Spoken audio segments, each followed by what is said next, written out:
Біздің Қойпан аруы ең бұрынғы аруларының бірісі енді башқұрт халқында.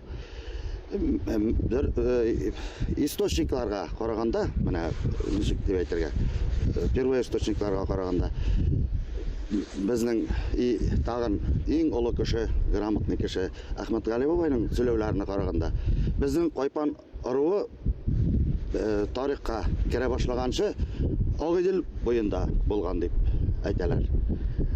Алар мына біздің өзіміздің фольклор жырларда да әр уақыт бірінші орында Ағидел турында жырлар тұра. Қойпандар қыпшақлар білән бәйлі, белгілі. Мен мәселен енді әгер айтсалар, сіз Қойпандар қыпшақ білән не деп, мен аның білән тұрғырынашақмын ғына. Белгілі енді ең ұлы, ең бұрынғы ұры боларақ, аларының территориясы зор болған. Мұнан біздің алып енді мына түрлі яқтан келіп уже жер сұрай башлағаш, Қойпанлылар біздің Кәлтау ауылын хасыл еткенлер таныптан башлап, Төй елғасы бойлап біздің территория бүгінгі Күнгір шәһәріне қадар, аннан соң Кама бойлап түшіп, мына шушы территориялар біздің Қойпан аруынікі болған деп фараз қылабыз. Қойпандар қора табын, яғни ирәктілер, ғайнәләр, балықсылар, таздар, урандар, қадансылар менен янәш ултырып, борын-борындан шул кабиләләр менен кан алыштырып яшәгән. Шугала уларның үткәне ошы кабиләләр тарихына бик охшаш, хатта якында. Ирәкте башкортларының шәҗәрәһен язып калдырган Майкы бейдең варисы Гали Сокырой Ром тарихи әсәрендә ирәктеләрнең 700 ел буена Қойпан һәм Таздар арасында яшәүе турында яза. Ирәктеләр безнең Қойпаннардан рөхсәт сорап кына килеп утыралар, чөнки Гали Сокыройның әсәрендә язылган рәхмәт Қойпанлыларга безнең ирәктеләрне хөрмәт итеп ер бирделәр дигән юллары бар. Райондагы Қойпан исеме менән бәйле авылдар барыһы ла касандыр төп Қойпан авылынан барлыкка килгән дигән хәтер яшәй халыкта.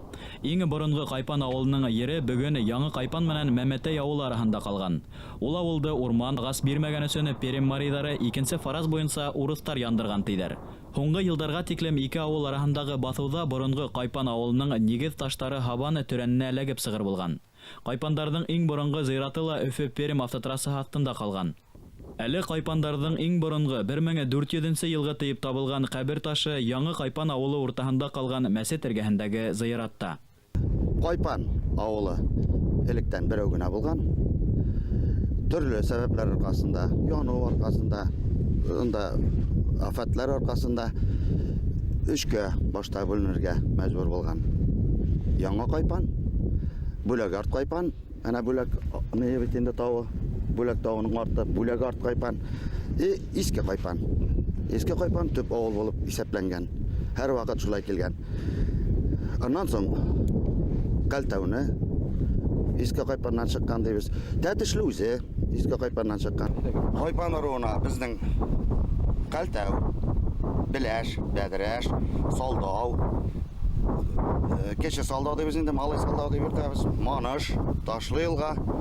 Тагын безнең нидә Гайна аруындагы бик күп авылларында Қойпаннан чыккан дигән фикерләр йөри. Менә Ашап, Әймә, шуннан соң Октябрьский кырында, Шат кырында, Янапай дигән авыллар Иске Қойпаннан чыккан дигән фикерләр бар. Аларга барсаң инде, алар безне зур кунак итеп, теге Қойпанлылар дип сөйнеп каршы алалар.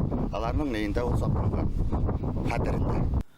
Қойпанлылар оста хугышсыла, улар күп гаскәрләрдә хезмәт иткән. Қойпан авылыннан Алладин Биктуганов 1773-75 еллардагы Пугачев явында атаман чинында Бөрө, Көнгөр калгаларын камауда, Ширмият заводын алуда катнаша.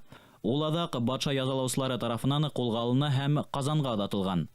Әлеге вакытта без сезнең белән Балталиман тауында басып торабыз. Безнең урман башкортларының бик яхшы бүтән халыкка таралган бәйгесе булган.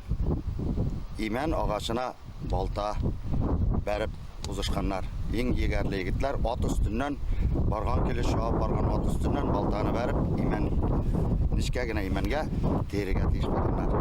Анда инде күренгән иң егәрле, булдыклы егетләрнең ышын барлыгы. Кемнәр яхшы урыннарны алган шушы бәйге вакытында. Аларның халык арасында туткан урыны да яхшы булган инде. Жетекче урыннарны алар билегеннәр. Гаскәр башында да аларны билгеләп куя торган булганнар.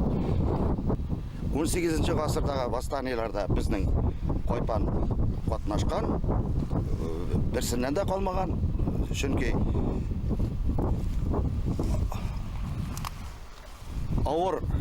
авырлыкны безнең башкортлар бергә күтәргәннәр. Алар беркайчан да читтә калмаганнар.